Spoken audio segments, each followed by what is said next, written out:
Hey, I'm Pat. Welcome to Daily Devo. Today we're going to talk about escape artists.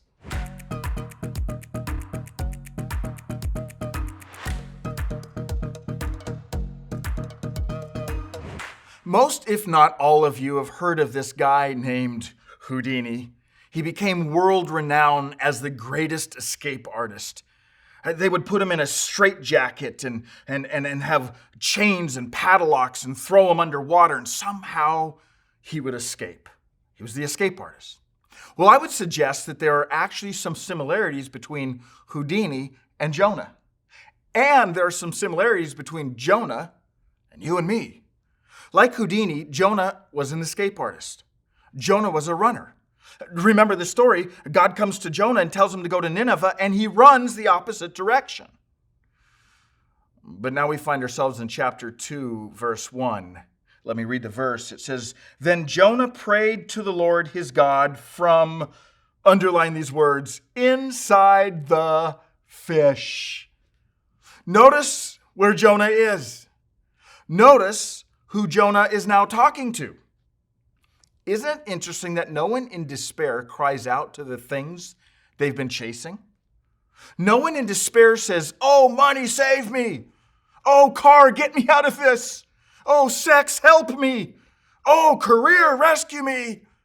People in despair say, "God, help me. God, save me." The truth is when we hit rock bottom, we look up. So the question is, Jonah done running? Here's the interesting thing about Jonah's story.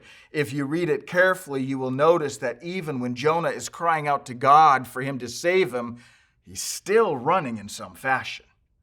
Every choice of Jonah seems to be about escape.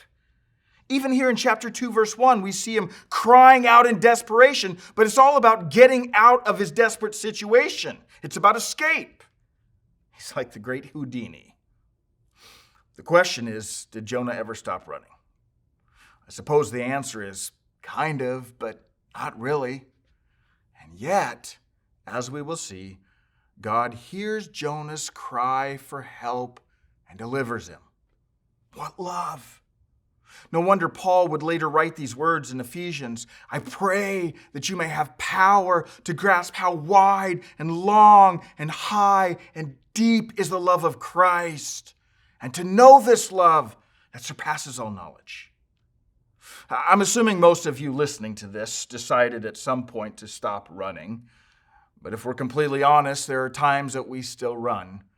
Sometimes this running may be a little white lie. Sometimes this running may be refusing to stop gossiping. Sometimes this running may be refusing to ask forgiveness for something we've done or said. I actually know a guy who tends to have anger issues toward slow or bad drivers. I know him because I see his face every time I look in the rearview mirror. The reality is that while our running may not be quite as dramatic as Jonah's, we still find ourselves running, don't we?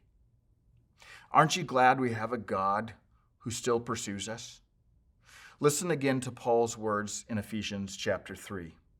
"I pray that you may have power to grasp how wide and long and high and deep is the love of Christ, and to know this love that surpasses knowledge."